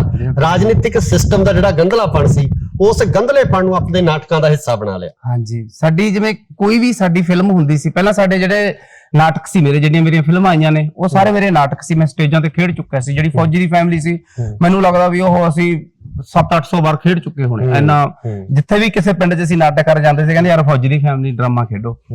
ਮੈਂ ਉਹ ਜਿਹੜਾ ਡਰਾਮਾ ਸੀਗਾ ਉਹ ਕੋਈ ਮੇਰਾ ਆਪਣਾ ਲਿਖਿਆ ਹੋਇਆ ਨਹੀਂ ਸੀ, ਕਵਿਸ਼ਰੀ ਆਈ ਸੀ। ਮੈਂ ਬੱਸ ਦੇ ਵਿੱਚ ਜਾ ਰਿਹਾ ਸੀਗਾ ਕਾਲਜ ਤੇ ਉਹ ਚ ਚੱਲ ਰਹੀ ਸੀ ਫੌਜ ਵਿੱਚੋਂ ਫੌਜੀ ਨੇ ਮੰਗਾਈ ਫੈਮਿਲੀ, ਚਾਕੇ ਨਾਲ ਲੈ ਗਈ ਹੋਵੇ ਤਾਈ ਫੈਮਿਲੀ। ਮੈਂ ਕਿਹਾ ਯਾਰ ਇਹ ਤਾਂ ਫਿਲਮ ਬਣ ਸਕਦੀ ਆ, ਨਾਟਕ ਬਣ ਸਕਦਾ। ਮੈਂ ਨਾਟਕ ਬਣਾਇਆ, ਉਸ ਤੋਂ ਬਾਅਦ ਅਸੀਂ ਨੇ ਫਿਰ ਫਿਲਮ ਬਣਾਈ। ਸੀਡੀ ਦਾ ਦੌਰ ਸੀਗਾ, ਜਿੰਨੇ ਵੀ ਮੇਰੇ ਨਾਟਕ ਸੀ ਫਿਰ ਉਹਨਾਂ ਦੀਆਂ ਸਾਰਿਆਂ ਦੀਆਂ ਅਸੀਂ ਨੇ ਫਿਲਮਾਂ ਬਣਾਈਆਂ ਤੇ ਨਾਲ ਨਾਲ ਆਪਦਾ ਕੰਮ ਵੀ ਚਲਾਏਂਗੇ, ਐਕਟਿੰਗ ਦੇ ਇੱਧਰ ਆ ਗਏ। ਸਾਨੂੰ ਤਾਂ ਵੇਚਣ ਦਾ ਵੀ ਨਹੀਂ ਪਤਾ ਸੀ ਵੀ ਕਿੱਥੇ ਵੇਚੀਂਦੀ ਹੈ, ਕੀ ਹੁੰਦਾ ਹੈ ਕੀ ਨਹੀਂ। ਨਾ ਕੋਈ ਸਾਡੇ ਘਰ 'ਚ ਸੀ, ਨਾ ਕੋਈ ਕਿਸੇ ਤੋਂ ਸਿੱਖੇ ਦੇ, ਅਸੀਂ ਆਪਦੇ ਤਜਰਬਿਆਂ ਦੇ ਉੱਤੇ ਆਪ ਹੀ ਸਿੱਖੇ ਕੰਮ ਕੀਤਾ। ਜਦੋਂ ਫੌਜੀ ਦੀ ਫੈਮਿਲੀ ਪਹਿਲੀ ਵਾਰੀ ਅਸੀਂ ਨੇ ਬਣਾਈ, ਸਾਨੂੰ ਇਹ ਨਹੀਂ ਪਤਾ ਸੀਗਾ ਵੀ ਮਨੀਟਰ ਕੀ ਹੁੰਦਾ। ਉਹ ਮਨੀਟਰ ਲਿਆਂਦਾ, ਕਹਿੰਦੇ ਯਾਰ ਛੋਟਾ ਟੈਲੀਵਿਜ਼ਨ ਲਿਆਂਦਾ, ਯਾਰ ਇਹ ਕਾਹਦੇ ਵਾਸਤੇ ਲਿਆਂਦਾ? ਉਹ ਕਹਿੰਦੇ ਯਾਰ ਇਹਦੀ ਲੀਡ ਲੱਗਦੀ ਹੈ ਕੈਮਰੇ ਵਿੱਚ, ਫਿਰ ਇੱਧਰ ਹੋ ਆਉਂਦੀ ਆ। ਅਸੀਂ ਆਖਿਆ ਯਾਰ ਆਪਾਂ ਨੇ ਤਾਂ ਦੇਖੀ ਨਹੀਂ ਹੈਗੀ, ਅਸੀਂ ਤੁਹਾਨੂੰ ਤਾਂ ਐਕਸ਼ਨ ਦਾ ਵੀ ਨਹੀਂ ਪਤਾ ਸੀਗਾ, ਐਕਸ਼ਨ ਵੀ ਨਹੀਂ ਕਹਿੰਦੇ, ਭੱਜ ਲਓ ਵੀ ਚਲੋ ਸ਼ੁਰੂ ਹੋ ਜਾਓ। ਯਾਨੀ ਕਿ ਵੀ ਉਦੋਂ ਬਾਅਦ ਸਾਨੂੰ ਫਿਰ ਵੇਚਣ ਦਾ ਨਹੀਂ ਪਤਾ ਸੀ, ਐਡੀਟਿੰਗ ਦਾ ਨਹੀਂ ਪਤਾ ਸੀ ਵੀ ਕਿੱਥੇ ਹੁੰਦੀ ਹੈ। ਉਦੋਂ ਬਾਅਦ ਜੀ ਉਹ ਚਲੋ ਫਿਲਮ ਸਾਨੂੰ ਜਦੋਂ ਵੇਚਣ ਦਾ ਨਹੀਂ ਪਤਾ ਸੀ, ਅਸੀਂ ਨੇ ਕੋਈ ਕਿਸੇ ਨੂੰ ਦੇਤੀ ਯਾਰ 70-80 ਹਜ਼ਾਰ ਰੁਪਇਆ ਪ੍ਰੋਗਰਾਮਾਂ ਦਾ ਉਹਦੇ ਉੱਤੇ ਲਾਇਆ ਸੀਗਾ, ਉਹਨੇ ਕਰੋੜਾਂ ਦੀ ਕਮਾਈ ਕਰੀ। ਫਿਰ ਅਸੀਂ ਬਣਾਈ, ਫਿਰ ਨਾ ਸਾਨੂੰ ਪਤਾ। ਫਿਰ ਉਦੋਂ ਬਾਅਦ ਅਸੀਂ ਫੈਮਿਲੀ 420 21 22 23 ਫਿਰ ਸਾਨੂੰ ਪਤਾ ਲੱਗਿਆ ਵੀ ਦਿੱਲੀ ਮਾਰਕੀਟਿੰਗ ਕਿਵੇਂ ਹੁੰਦੀ ਹੈ। ਫਿਰ ਸਾਨੂੰ ਪਤਾ ਵੀ ਇੰਨਾ ਪੈਸਾ ਵੀ ਆਉਂਦਾ ਇਹਦੇ ਚੋਂ। ਫਿਰ ਅਸੀਂ ਹੋਰ ਵਧੀਆ ਲਾਉਣ ਲੱਗੇ, ਪੂਰਾ ਲੈਟਾਂ ਲੂਟਾਂ ਲੈਣ ਲੱਗੇ, ਟਰੈਕ ਟਰੂਕ ਕਰੇਨ ਕਰੂਨ ਵਰਤਣ ਲੱਗੇ। ਪਹਿਲਾਂ ਅਸੀਂ ਆਪ ਹੀ ਰਿਕਾਰਡ ਕਰਕੇ ਸਟੂਡੀਓ ਦੇ ਵਿੱਚ ਉਹਦੇ ਉੱਤੇ ਲਿਪਸ ਮੂਵਮੈਂਟ ਕਰਦੇ ਸੀ। ਅੱਛਾ, ਡਬਿੰਗ ਵੀ ਆਪ ਕਰਦੇ? ਡਬਿੰਗ ਪਹਿਲਾਂ ਕਰਕੇ। ਅੱਛਾ, ਪਹਿਲਾਂ ਕਰਕੇ ਉਲਟ ਸੀਗੇ, ਲੋਕ ਬਾਅਦ ਚ ਕਰਦੇ ਸੀਗੇ ਕਿਉਂਕਿ ਸਾਨੂੰ ਪਤਾ ਨਹੀਂ ਸੀ। ਕਿਉਂਕਿ ਸਾਡੀਆਂ ਜਿਹੜੀਆਂ ਸੀਡੀਆਂ ਸੀ ਬੱਸ ਦੇ ਵਿੱਚ ਚੱਲਦੀਆਂ ਸੀ, ਬੱਸ ਦੇ ਵਿੱਚ ਸਾਡੀ ਕੱਲੀ ਆਵਾਜ਼ ਹੀ, ਜਿਹੜੇ ਡਾਇਲੌਗ ਸੀ ਉਹੀ ਲੋਕ ਸੁਣ ਕੇ ਹੱਸਦੇ ਸੀ। ਪੂਰੇ ਐਕਟਿੰਗ ਤਾਂ ਚਲੋ ਉੱਪਰ ਕਰੀ ਜਾਂਦੇ ਸੀ। ਫਿਰ ਸਾਨੂੰ ਪਤਾ ਲੱਗਿਆ ਵੀ ਯਾਰ ਬਾਅਦ ਚ ਡੱਬ ਹੁੰਦੀ ਹੈ। ਹਾਂ, ਫਿਰ ਮਿਊਜ਼ਿਕ ਦਾ, ਗਾਣੇ, ਸਾਰਾ ਕੁਝ। ਜਿਵੇਂ ਹੁਣ ਵੀ ਅਸੀਂ ਜਿਵੇਂ ਫਿਲਮਾਂ 'ਚ ਕੰਮ ਕਰਦੇ ਨੇ, ਸਾਡੀ ਸਕ੍ਰਿਪਟ ਤੇ ਇਸ ਤਰ੍ਹਾਂ ਕੰਮ ਹੁੰਦਾ। ਗੁਰਚੇਤ ਭਾਈ, ਬਹੁਤ ਸਾਰੇ ਕਲਾਕਾਰ ਆ ਜਿਨ੍ਹਾਂ ਨੂੰ ਤੁਸੀਂ ਧਰਤੀ ਤੋਂ ਅਰਸ਼ਾਂ ਤੇ ਪਹੁੰਚਾਤਾ ਤੇ ਅੱਜ ਸਟਾਰ ਬਣ ਗਏ ਆ। ਬਿਲਕੁਲ ਜੀ। ਤੇ ਕੋਈ ਕਿਸੇ ਨਾਲ ਕੋਈ ਇਹੋ ਜਿਹਾ ਤਜਰਬਾ ਰਿਹਾ ਕਿ ਉਹਨਾਂ ਕਲਾਕਾਰਾਂ ਨੇ ਜਦੋਂ ਸਟਾਰ ਬਣ ਗਏ ਉਦੋਂ ਕਹਿੰਦੇ ਹੁਣ ਕਿਹੜਾ ਗੁਰਚੇਤ? ਨਹੀਂ, ਇਹ ਤਾਂ ਹੁੰਦਾ ਸਾਡੇ ਕਲਾਕਾਰਾਂ ਦੀ ਜਿਹੜੀ ਇਹ ਲੈਣ ਹੀ ਗੰਦੀ ਹੈ। ਮੈਂ ਤੈਨੂੰ ਗੰਦੀ ਮੰਨਦਾ ਜੀ, ਬਹੁਤ ਗੰਦੀ ਲੈਣ ਹੈ। ਤੇ ਕਹਿੰਦੇ ਵੀ ਹਰੇਕ ਦਾ ਕਿਸੇ ਦਾ ਵੀ ਇਤਬਾਰ ਕਰ ਲਓ, ਪਰ ਕਲਾਕਾਰ ਦਾ ਇਤਬਾਰ ਨਾ ਕਰੋ। ਇਹ ਪਹਿਲਾਂ ਜਦੋਂ ਕੰਮ ਨਹੀਂ ਹੁੰਦਾ ਤੁਹਾਡੇ ਪੈਰਾਂ 'ਚ ਵਿਛਣਗੇ ਵੀ ਬਾਈ ਮੈਨੂੰ ਕੰਮ ਦੇ ਦੇ ਯਾਰ, ਮੇਰੇ ਜਵਾਕ ਭੁੱਖੇ ਮਰਦੇ ਨੇ। ਜਦੋਂ ਇਹਨਾਂ ਨੂੰ ਕੰਮ ਦੇਤਾ, ਮਾੜਾ ਜਿਹਾ ਇਹਨਾਂ ਦਾ ਨਾਮ ਬਣ ਗਿਆ, ਫਿਰ ਇਹ ਗਿਰਗਟ ਹੀ ਰੰਗ ਬਦਲਦੀ ਜਿੰਨੇ ਕਲਾਕਾਰ ਬਦਲਦੇ ਨੇ। ਬਹੁਤ ਸਾਰੇ ਆਏ ਨੇ, ਕੁਛ ਹੁਣ ਵੀ ਯਾਦ ਵੀ ਰੱਖਦੇ ਨੇ, ਏਦਾਂ ਵੀ ਨਹੀਂ ਹੈਗਾ। ਕੁਛ ਤਾਂ ਐ ਭੁੱਲ ਗਏ ਜਿਵੇਂ ਕੋਈ ਸੁਪਨਾ ਨੂੰ ਭੁੱਲ ਜਾਂਦਾ ਹੁੰਦਾ ਵੀ ਯਾਰ ਨਹੀਂ ਅਸੀਂ ਤਾਂ ਜਾਣਦੇ ਨਹੀਂ। ਪਰ ਇਹ ਹੈ ਅੱਜ ਵੀ ਉਹਨਾਂ ਨੂੰ ਫਿਲਮਾਂ ਦੇ, ਮੇਰੀਆਂ ਫਿਲਮਾਂ ਦੇ ਨਾਮ ਨਾਲ ਹੀ ਉਹਨਾਂ ਦੇ ਨਾਮ ਨੂੰ ਜਾਣਿਆ ਜਾਂਦਾ। ਅੱਛਾ, ਜਿਹੜੇ ਕਰੈਕਟਰ ਮੈਂ ਤੇ ਕੋਈ ਵੀ ਕਰੈਕਟਰ ਆ ਸਾਡੀ ਫਿਲਮਾਂ ਦੇ ਵਿੱਚ, ਜਿੰਨੇ ਵੀ ਕਰੈਕਟਰ ਨੇ ਸਾਰੇ, ਚਾਹੇ ਉਹ ਮੈਂ ਕਹਿੰਦਾ ਕੁੱਡੀ ਮਰਜੀ ਇੰਗਲਿਸ਼ ਮੂਵੀ ਕਰ ਲੈਣ, ਪਰ ਤਾਂ ਵੀ ਉਹਨਾਂ ਨੂੰ ਜਾਣਿਆ ਉਸੇ ਨਾ ਗੁਰਚੇਤ ਦਾ ਹੀ ਬੋਲਿਆ ਜਾਊਗਾ ਜਿਹੜਾ ਗੁਰਚੇਤ ਨੇ ਦਿੱਤਾ ਸੀ। ਹਾਂਜੀ ਗੁਰਚੇਤ ਭਾਈ, ਉਦੋਂ ਬਾਅਦ ਤੁਸੀਂ ਰਾਜਨੀਤਿਕ ਤੌਰ ਤੇ ਵੀ ਵਿਚਰੇ, ਹਨਾ, ਰਾਜਨੀਤਿਕ ਤੰਜ ਵੀ ਕੀਤੇ। ਮੇਰਾ ਸਵਾਲ ਪਹਿਲਾਂ ਵੀ ਇਹੀ ਸੀ ਜੀ। ਰਾਜਨੀਤਿਕ ਤੌਰ ਤੇ ਤੁਸੀਂ ਸਮਾਜਿਕ ਰਾਜਨੀਤਿਕ ਸਿਸਟਮ ਤੇ ਵੀ ਤੁਸੀਂ ਬੋਲਦੇ ਰਹੇ ਹੋ, ਹਨਾ, ਤੇ ਬੋਲੇ ਵੀ ਇਸ ਤਰੀਕੇ ਨਾਲ ਕਿ ਉਹਨਾਂ ਦੀ ਹਿੱਕ ਚ ਵੱਜਦੇ ਸੀ ਜਾ ਕੇ। ਬਿਲਕੁਲ ਜੀ। ਤੇ ਉਹ ਤਜਰਬਾ ਕਿਵੇਂ ਦਾ ਰਿਹਾ? ਹੁਣ ਗੁਰਚੇਤ ਜਿਹੜਾ ਪਿੱਛੇ ਕਿਉਂ ਹੋ ਗਿਆ ਇਸ ਰਾਜਨੀਤਿਕ ਤਾਣੇ ਬਣੇ? ਪਹਿਲਾਂ ਜਦੋਂ ਜੀ ਸ਼ੁਰੂ ਵਿੱਚ ਜਦੋਂ ਭਗਵੰਤ ਮਾਨ ਜੀ ਐਮਪੀ ਬਣੇ ਨੇ, ਉਦੋਂ ਸਾਨੂੰ ਕਿਸੇ ਨੇ ਬੁਲਾਇਆ ਨਹੀਂ, ਸਾਡੀ ਟੀਮ ਨੂੰ ਕਿਸੇ ਨੇ ਵੀ, ਕਿਉਂਕਿ ਸਾਡੇ ਚ ਇੱਕ ਜਨੂਨ ਸੀ। ਹਰੇਕ ਬੰਦਾ ਚਾਹੁੰਦਾ ਸੀਗਾ ਵੀ ਬਦਲਾਅ ਆਵੇ, ਵੀ ਉਹੀ ਆ ਰਹੇ ਨੇ ਵਾਰੋ-ਵਾਰੀ ਆ ਕੇ ਆਪਾਂ ਨੂੰ ਲੁੱਟੀ ਜਾਂਦੇ ਨੇ। ਹਰ ਬੰਦਾ ਚਾਹੁੰਦਾ ਸੀ, ਅਸੀਂ ਇਕੱਲੇ ਨਹੀਂ ਚਾਹੁੰਦੇ ਸੀਗੇ, ਕਿਉਂਕਿ NRI ਚਾਹੁੰਦੇ ਸੀ ਵੀ ਸਾਡੇ ਜਿਹੜਾ ਪੰਜਾਬ ਹੈ ਉਹ ਬਾਹਰਲੇ ਮੁਲਕ ਵਰਗਾ ਉਹਦਾ ਹੋਵੇ, ਹਨਾ। ਉਹ ਭਰ ਕੇ ਜਹਾਜ਼ ਇੱਥੇ ਆ ਗਏ ਸੀ। ਅਸੀਂ ਵੀ, ਮੈਂ ਕਹਿੰਦਾ ਵੀ ਗੱਡੀਆਂ ਦੇ ਉੱਪਰ ਬਹਿ ਕੇ ਪ੍ਰਚਾਰ ਕੀਤਾ। ਜਿੱਥੇ ਉੱਥੇ ਐ ਕਹਿੰਦੇ ਸੀ ਵੀ ਜਿੱਥੇ ਭਗਵੰਤ ਮਾਨ ਨਹੀਂ ਜਾ ਸਕਿਆ ਗੁਰਚੇਤ ਨੂੰ ਭੇਜ ਦੋ। ਯਾਨੀ ਕਿ ਅਸੀਂ ਜਗ੍ਹਾ ਗਏ, ਹਰੇਕ ਜਗ੍ਹਾ। ਮੈਂ ਕਹਿੰਦਾ ਵੀ ਭਾਜੀ ਅਸੀਂ ਇੱਕ ਦਿਨ ਵੀ ਨਹੀਂ ਟਿਕੇ, ਨਾ ਕਿਸੇ ਤੋਂ ਤੇਲ ਪਵਾਇਆ ਸੀ, ਨਾ ਕਿਸੇ ਸਾਨੂੰ ਕੋਈ ਲਾਲਚ ਸੀ, ਨਾ ਸਾਨੂੰ ਕੋਈ ਟਿਕਟ ਦਾ ਲਾਲਚ ਸੀ, ਨਾ ਸਾਨੂੰ ਕੋਈ ਵੀ ਲਾਲਚ ਸੀ। ਸਾਨੂੰ ਕਿਸੇ ਚੀਜ਼ ਦਾ ਲਾਲਚ ਨਹੀਂ ਸੀਗਾ, ਬਟ ਅਸੀਂ ਐ ਸੀ ਬਸ ਵੀ ਬਦਲਾਅ ਆਵੇ। ਜਦੋਂ ਜਿੱਤੇ ਸਾਨੂੰ ਬੜੀ ਖੁਸ਼ੀ ਹੋਈ, ਉਸ ਤੋਂ ਬਾਅਦ ਫੇਰ ਅਸੀਂ ਦੁਬਾਰੇ ਉਹਦੇ ਵਿੱਚ ਅਸੀਂ ਮਦਦ ਕਰੀ, ਇਹਨਾਂ ਦੀ ਨਾਲ ਗਏ, ਸ਼ੋਅ ਲਾਏ, ਜਿੱਤੇ ਸੀਗੇ, ਜਿੱਤੇ ਵੀ। ਕੁਛ ਚੀਜ਼ਾਂ ਪੱਖੋਂ ਫਿਰ ਸਾਨੂੰ ਐ ਹੋ ਗਿਆ ਮਨ ਜਾ ਮੁੜਿਆ। ਮਾੜਾ ਤਜਰਬਾ ਕੀ ਸੀ? ਹਾਂ, ਕਿਹੜੀ ਗੱਲੋਂ ਮਾੜਾ ਤਜਰਬਾ ਕੀ ਸੀ? ਉਹ ਗੱਲ ਕਿਹੜੀ ਸੀ ਜਿਹਦੇ ਕਰਕੇ ਗੁਰਚੇਤ ਨੂੰ ਪਿੱਛੇ ਹੋਣਾ ਪਿਆ? ਬਸ ਸਾਨੂੰ ਵਧੀਆ ਲੱਗਿਆ, ਫਿਰ ਸਾਨੂੰ ਉਹ ਦੂਜੀਆਂ ਸਰਕਾਰਾਂ ਵਰਗੇ ਲੱਗੇ, ਕਿਉਂਕਿ ਉਹ ਕਹਿੰਦੇ ਯਾਰ ਵੀ ਉਹਦੇ ਕੋਲੇ ਜਾਂਦੇ ਸੀ ਇਹ ਮੁੱਖ ਮੰਤਰੀ ਬਣੂਗਾ, ਇੱਧਰ ਜਾਂਦੇ ਸੀ ਉਹ ਮੁੱਖ ਮੰਤਰੀ ਆ। ਜਰਨੈਲ ਸਿੰਘ ਜੀ ਆਏ ਹੋਏ ਸੀ ਦਿੱਲੀ ਤੋਂ, ਇਹ ਮੁੱਖ ਮੰਤਰੀ ਬਣਨਗੇ। ਮੈਂ ਕਿਹਾ ਯਾਰ ਇਹ ਤਾਂ ਸਾਰੇ ਮੁੱਖ ਮੰਤਰੀ ਹੈ, ਪੰਜਾਬ ਬਾਰੇ ਤਾਂ ਕੋਈ ਵੀ ਨਹੀਂ ਸੋਚ ਰਿਹਾ, ਹਨਾ। ਤੇ ਹੌਲੀ ਹੌਲੀ ਅਸੀਂ ਪਿੱਛੇ ਹਟਦੇ ਗਏ, ਪਿਛੜ ਕੇ ਅਸੀਂ ਚੁੱਪ ਕਰਕੇ ਬਹਿ ਗਏ ਜੀ। ਫਿਰ ਉਸ ਤੋਂ ਬਾਅਦ ਬੀਬੀ ਖਾਲੜਾ ਜੀ ਦੀ ਸਪੋਰਟ ਤੇ ਫਿਰ ਅਸੀਂ ਗਏ, ਕਿਉਂਕਿ ਉਹਨਾਂ ਨੇ ਵੀ ਸਾਨੂੰ ਬੁਲਾਇਆ ਨਹੀਂ ਸਾਨੂੰ। ਮੈਂ ਇੱਕ ਹਾਕਮ ਸਾਡੇ ਐਡਵੋਕੇਟ ਜੀ ਨੇ, ਉਹ ਉਹਨਾਂ ਨੇ ਮੇਰੇ ਨਾਲ ਗੱਲ ਕਰੀ, ਮੈਂ ਕਿਹਾ ਬਾਈ ਚੱਲੀਏ। ਫਿਰ ਅਸੀਂ 22 ਦਿਨ ਉੱਥੇ ਰਹੇ। ਮੈਂ ਕਹਿੰਦਾ ਕਸਮ ਖਾ ਕੇ ਕਹਿਣਾ ਪ੍ਰਮਾਤਮਾ ਦੀ, ਮੈਂ ਤੇਲ ਤੱਕ ਨਹੀਂ ਪਵਾਇਆ, ਪਾਣੀ ਵੀ ਆਪਦਾ ਨਾਲ ਲੈ ਕੇ ਜਾਂਦੇ ਸੀ। ਉਹ ਕਹਿੰਦੇ ਤੇ ਤੁਹਾਨੂੰ ਅਸੀਂ ਹੋਟਲ ਚ ਰੁਕਾ ਦੇਣਾ। ਮਾ ਨਹੀਂ ਜੀ, ਜਿੱਥੇ ਅਸੀਂ ਸਾਡੇ ਉੱਥੇ ਜਾਣ ਪਛਾਣ ਹੈਗੀ, ਅਸੀਂ ਉੱਥੇ ਹੀ ਰੁਕਾਂਗੇ, ਤੁਹਾਡਾ ਖਰਚਾ ਨਹੀਂ ਹੋਣ ਦਿੰਦੇ। ਮੈਨੂੰ ਇੱਕ ਦਿਨ ਚ ਮੈਂ 15 20 ਸ਼ੋਅ ਲਾਉਂਦਾ ਸੀਗਾ। ਸ਼ੋਅ ਲਾਉਂਦਾ ਜਾਂਦਾ, ਪਿੱਛੇ ਮਾਤਾ ਜੀ ਆਉਂਦੇ, ਸਪੀਚ ਕਰਦੇ, ਫਿਰ ਅਸੀਂ ਅੱਗੇ ਜਾਂਦੇ, ਫਿਰ ਮਾਤਾ ਜੀ ਪਿੱਛੇ ਆਉਂਦੇ। ਪਰ ਜਦੋਂ ਬੀਬੀ ਖਾਲੜਾ ਜੀ ਹਾਰ ਗਏ, ਬਸ ਉਸ ਤੋਂ ਬਾਅਦ ਮੈਂ ਮਹੱਲੇ ਵੀ ਬਸ ਹੁਣ ਤਾਂ ਜਮੀ ਨਫ਼ਰਤ ਹੋ ਗਈ ਹੈ ਲੋਕਾਂ ਨਾਲ ਵੀ। ਇਹ ਲੋਕ ਉੱਥੇ ਨਾਲੇ ਜਿਹੜਾ ਖਡੂਰ ਸਾਹਿਬ ਹੈ, ਉੱਥੇ ਅੰਮ੍ਰਿਤਧਾਰੀ ਬਹੁਤ ਨੇ, ਬਿਲਕੁਲ ਬਿਲਕੁਲ ਬਹੁਤ ਜ਼ਿਆਦੇ ਨੇ, ਪੱਗਾਂ ਵਾਲੇ ਨੇ। ਚਲੋ ਸਾਡੇ ਵਰਗੇ ਤਾਂ ਮਨਮੁਖ ਨੇ, ਹਨਾ। ਉਹ ਲੋਕ ਵੀ ਹਰਾਤੀ ਉਹਨਾਂ ਲੋਕਾਂ ਨੇ ਜਿਨ੍ਹਾਂ ਦੀ ਕੁਰਬਾਨੀ ਨੂੰ, ਖਾਲੜਾ ਸਾਹਿਬ ਦੀ ਕੁਰਬਾਨੀ ਨੂੰ ਆਪਾਂ ਸਾਰੇ ਕਿਵੇਂ ਭੁਲਾ ਸਕਦੇ ਹਾਂ, ਹਨਾ। ਉਸ ਤੋਂ ਬਾਅਦ ਅਸੀਂ ਬਿਲਕੁਲ ਕਿਨਾਰਾ ਕਰ ਲਿਆ, ਆਪਦੇ ਕੰਮਾਂ 'ਚ ਮਸਰੂਫ ਹੋ ਗਏ। ਉਸ ਤੋਂ ਬਾਅਦ ਬਿਲਕੁਲ ਵੀ ਮੇਰਾ ਕੋਈ ਲੈਣ। ਫਿਰ ਮੈਂ ਇੱਥੇ ਗਿਆ ਸੀ ਅਮਰਗੜ੍ਹ, ਮਾਨ ਸਾਹਿਬ ਦੀ ਸਪੋਰਟ ਤੇ, ਉਹਦੀ ਸਪੋਰਟ ਤੇ ਗਏ ਅਸੀਂ। ਉੱਥੇ ਵੀ ਬਹੁਤ ਅਸੀਂ ਜ਼ੋਰ ਲਾਇਆ। ਮੈਨੂੰ ਕੋਈ ਵੀ ਮਾਨ ਸਾਹਿਬ ਦਾ ਬੰਦਾ ਜਾਂ ਮਾਨ ਸਾਹਿਬ ਕੋਈ ਵੀ ਕਹਦੇ ਵੀ ਗੁਰਚੇਤ ਨੇ ਤੇਲ ਪਵਾਇਆ ਹੋਵੇ। ਫਿਰ ਉਹ ਦੁਬਾਰਾ ਹੁਣ ਜਦੋਂ ਜਿੱਤੇ ਨੇ ਕਿ ਮਾਨ ਸਾਹਿਬ, ਆਪਦੀ 2 ਗੱਡੀਆਂ ਸੀਗੀਆਂ, ਦੋਨਾਂ ਦਾ ਤੇਲ ਫੂਕਿਆ, ਇੱਕ ਵੀ ਪੈਸਾ ਨਹੀਂ ਲਿਆ, ਹਰਾਮ ਬਰੋਬਰ ਜੇ ਇੱਕ ਵੀ ਪੈਸਾ ਲਿਆ ਹੋਵੇ। ਸਾਨੂੰ ਇਹ ਚਾਹੁੰਦੇ ਸੀ ਵੀ ਅਸੀਂ ਚੰਗੇ ਬੰਦੇ ਦੀ ਸਪੋਰਟ ਕਰੀਏ, ਕੋਈ ਚੰਗਾ ਬੰਦਾ ਆਵੇ, ਹਨਾ, ਸਾਡੇ ਬਦਲਾਅ ਆਵੇ। ਤੇ ਬਦਲਾਅ ਆਇਆ ਨਹੀਂ? ਬਦਲਾਅ ਤਾਂ ਕਿੱਥੇ ਆਇਆ ਜੀ, ਪਰ ਦੇਖੋ ਅਜੇ ਮਾਨ ਸਾਹਿਬ ਨਾਲ ਮੁਲਾਕਾਤ ਹੋਈ, ਮੁੱਖ ਮੰਤਰੀ ਬਣ ਗਏ ਆ, ਪੰਜਾਬ ਦੇ ਸੀਐਮ। ਅੱਜ ਪੰਜਾਬ ਦੀ ਗੱਦੀ ਦੇ ਉੱਪਰ ਉਹ ਬੈਠੇ ਆ, ਉਹਨਾਂ ਦੇ ਹੱਥ ਦੇ ਵਿੱਚ ਉਹ ਹਰਾ ਪੈਨ ਹੈ ਜਿਹੜਾ ਕਿ ਪੰਜਾਬ ਦੇ ਕਿਸੇ ਵੀ ਥਾਂ ਦਾ, ਕਿਸੇ ਵੀ ਨੌਜਵਾਨ ਦਾ ਭਵਿੱਖ ਬਦਲ ਸਕਦਾ ਹੈ। ਮੈਂ ਤੁਹਾਨੂੰ ਸੱਚੀ ਦੱਸਾਂ, ਮੈਂ ਕਦੇ ਮੁਲਾਕਾਤ ਨਹੀਂ ਹੋਈ, ਨਾ ਕਦੇ ਕੋਈ ਫੋਨ। ਬਸ ਮੈਂ ਕਹਿੰਦਾ ਕੋਈ ਨੌਕਰੀ ਤੇ ਲੈਣੀ ਆ ਜਾਂ ਕੋਈ ਮੈਂ ਕੰਮ ਕਰਾਉਣਾ, ਅੱਜ ਤੱਕ ਕੋਈ ਕੰਮ ਨਹੀਂ ਲਿਆ। ਚਲੋ ਤੁਸੀਂ ਆਫਟਰ ਆਲ ਉਹਨਾਂ ਦੇ ਨਾਲ ਉਹਨਾਂ ਦੀ ਸਪੋਰਟ ਤਾਂ ਕੀਤੀ ਹੈ, ਬਹੁਤ ਭੱਜੇ ਨੱਠੇ ਹੋ, ਬਹੁਤ। ਪਰ ਨਹੀਂ ਭਾਜੀ, ਟਾਈਮ ਹੀ ਨਹੀਂ, ਸਾਡੇ ਕੋਲ ਵੀ ਟਾਈਮ ਨਹੀਂ ਹੈਗਾ, ਉਹਨਾਂ ਕੋਲ ਤਾਂ ਕਿੱਥੇ ਟਾਈਮ ਹੋਣਾ। ਸਾਡੇ ਕੋਲ ਵੀ ਟਾਈਮ ਨਹੀਂ ਸੀ, ਨਾ ਕਦੇ ਅਸੀਂ ਫੋਨ ਕੀਤਾ, ਕੁਝ ਵੀ ਨਹੀਂ ਨਾ। ਅੱਗੇ ਕੀ ਕਹਿਣਾ ਚਾਹੋਗੇ? ਕੋਈ ਦਿਲ 'ਚ ਗੱਲ, ਕੋਈ ਸ਼ਿਕਵਾ ਮਾਨ ਸਾਹਿਬ ਪ੍ਰਤੀ?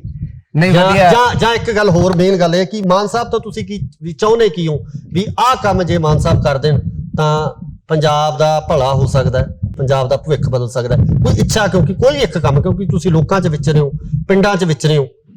ਸਭ ਤੋਂ ਵੱਡੀ ਨਸ਼ਾ ਹੈ ਜੀ ਜਿਹੜਾ, ਅਸੀਂ ਚਾਹੁੰਦੇ ਵੀ ਜਿਹੜਾ ਨਸ਼ਾ ਇਹ ਖਤਮ ਹੋ ਜੇ, ਭ੍ਰਿਸ਼ਟਾਚਾਰ ਖਤਮ ਹੋ ਜੇ। ਸਾਡੀ ਤਾਂ ਜਾਣੀ ਕਿ ਵੀ ਇਸੇ ਕਰਕੇ ਅਸੀਂ ਇਹਨਾਂ ਨਾਲ ਲੱਗੇ ਸੀਗੇ ਵੀ ਇੱਕ ਨਵੀਂ ਪਾਰਟੀ ਆਈ ਹੈ, ਨਵੀਂ ਪਾਰਟੀ ਬਦਲਾਅ ਜ਼ਰੂਰ ਹੋਊਗਾ। ਵੀ ਇਨਕਲਾਬ ਕਹਿੰਦੇ, ਜਿਹੜੀ ਪੱਗ ਹੈ ਨਾ, ਉਹ ਭਗਤ ਸਿੰਘ ਵਾਲੀ ਹੈ।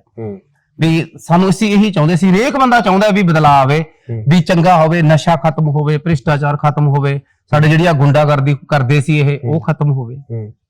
ਇਸੇ ਗੁੰਡਾਗਰਦੀ ਦੀ ਬਲੀ ਚੜਿਆ ਸਾਡੇ ਪੰਜਾਬ ਦਾ ਨੌਜਵਾਨ ਸਿੱਧੂ ਮੂਸੇਵਾਲਾ। ਹਾਂਜੀ, ਇਸੇ ਗੈਂਗਸਟਰਵਾਦ ਦਾ ਜਿਹੜਾ ਸ਼ਿਕਾਰ ਆ, ਉਸ ਮਾਂ ਦਾ ਪੁੱਤ ਹੋ ਗਿਆ, ਜਿਹੜੀ ਅੱਜ ਇਨਸਾਫ ਲਈ ਦਰ ਠੋਕਰਾਂ ਖਾ ਰਹੀ ਹੈ, ਲੋਕਾਂ ਨੂੰ ਅਪੀਲ ਕਰ ਰਹੀ ਹੈ। ਪਰ ਉੱਥੇ ਕੋਈ ਕਲਾਕਾਰ ਨਹੀਂ ਪਹੁੰਚਿਆ, ਕੋਈ ਵੀ ਕਲਾਕਾਰ ਨਹੀਂ ਉੱਥੇ ਗਿਆ, 1-2 ਨੂੰ ਛੱਡ ਕੇ। ਤੇ ਉਦੋਂ ਬੜਾ ਦੁੱਖ ਲੱਗਦਾ ਵੀ ਯਾਰ, ਬਸ ਇੱਕ ਦੀ ਦੁੱਖ ਸਿਰਫ ਲੋਕਾਂ ਨੂੰ ਹੈ, ਕਲਾਕਾਰਾਂ ਨੂੰ ਕੋਈ ਦੁੱਖ ਨਹੀਂ। ਕਿਉਂਕਿ ਕਲਾਕਾਰਾਂ ਦੀ ਉਹਨੇ ਬਿਠਾ ਰੱਖੇ ਸੀ, ਘਰੇ ਬਿਠਾ ਰੱਖੇ ਸੀ। ਇਹੋ ਜਿਹਾ ਸੀ, ਉਹਦੇ ਚ ਉਹਦੀ ਕਲਮ ਚ ਦਮ ਸੀ, ਉਹਦੇ ਚ ਉਹਦੀ ਲਿਖਣੀ ਚ ਬਹੁਤ ਜ਼ਬਰਦਸਤੀ, ਉਹਦੀ ਆਵਾਜ਼ ਚ ਦਮ ਸੀਗਾ। ਉਹ ਬਾਗੀ ਸੋਚ ਵਾਲਾ ਬੰਦਾ ਸੀ। ਪਹਿਲਾਂ ਵੀ ਸੁਣਦੇ ਸੀ? ਪਹਿਲਾਂ ਵੀ ਮੈਂ ਬਹੁਤ ਘੱਟ ਸੁਣਿਆ। ਮੈਂ ਜਦੋਂ 295 ਉਹਨਾਂ ਦਾ ਗੀਤ ਆਇਆ, ਮੈਂ ਤੁਹਾਨੂੰ ਸੱਚੀ ਦੱਸਾਂ, ਮੈਂ ਝੂਠ ਨਹੀਂ ਬੋਲਦਾ, ਮੈਂ ਆਪਣੇ ਆਪ ਆਪਦੇ ਪੇਜ ਦੇ ਉੱਤੇ ਸ਼ੇਅਰ ਕੀਤਾ। ਫਿਰ ਉਹਨੇ, ਬੇਟੇ ਦਾ ਦੋਸਤ ਆ ਉਹ, ਦੋਸਤੀ, ਇਹਨੇ ਥੈਂਕਸ ਵੀ ਕੀਤਾ, ਕਹਿੰਦਾ ਹਾਂ। ਉਸ ਤੋਂ ਬਾਅਦ ਮੈਂ ਸੁਣਨ ਲੱਗ ਗਿਆ। ਅੱਛਾ, ਉਸ ਤੋਂ ਬਾਅਦ ਸੁਣਿਆ ਤੁਸੀਂ? ਫਿਰ ਮੈਨੂੰ ਬੜਾ ਵਧੀਆ ਲੱਗਣ ਲੱਗ ਗਿਆ। ਮੈਂ ਹੁਣ ਜਿੰਮ ਦੇ ਵਿੱਚ ਉਹੀ ਉਸੇ ਦੇ ਗੀਤ ਹੀ ਲਾਉਣਾ ਹੁੰਦਾ। ਨਹੀਂ, ਇਨਸਾਫ ਮਿਲੂਗਾ ਪੰਜਾਬ ਦੇ ਵਿੱਚ। ਕਤਲ ਤਾਂ ਬਹੁਤ ਹੋਏ ਆ ਨਾ, ਜਿਹੜੀ ਗੈਂਗਸਟਰਵਾਦ ਆ, ਇਹਦੇ ਵਿੱਚ ਬਹੁਤ ਮਾਵਾਂ ਦੀਆਂ ਜਿਹੜੀਆਂ ਕੁੱਖਾਂ ਉਜੜੀਆਂ। ਪਰ ਇਹ ਪੰਜਾਬ ਦਾ ਉਹ ਪੁੱਤ ਸੀ ਜਿਹੜਾ ਪੰਜਾਬ ਨੂੰ ਉਸ ਪੱਧਰ ਤੱਕ ਲੈ ਗਿਆ, ਹਾਲੀਵੁੱਡ ਤੱਕ ਲੈ ਗਿਆ, ਬਿਲਬੋਰਡ ਤੱਕ ਲੈ ਗਿਆ, ਤੇ ਖਾਸ ਕਰਕੇ ਸਾਡੀ ਉਸ ਪੱਗ ਨੂੰ, ਉਸ ਸ਼ਾਨ ਨੂੰ, ਸਾਡੇ ਉਸ ਤਾਜ ਨੂੰ ਉੱਥੋਂ ਤੱਕ ਲੈ ਕੇ ਗਿਆ। ਬਿਲਕੁਲ ਜੀ। ਇਨਸਾਫ ਮਿਲੂ ਇਹਨੂੰ? ਮੁਸ਼ਕਿਲ ਹੈ ਜੀ।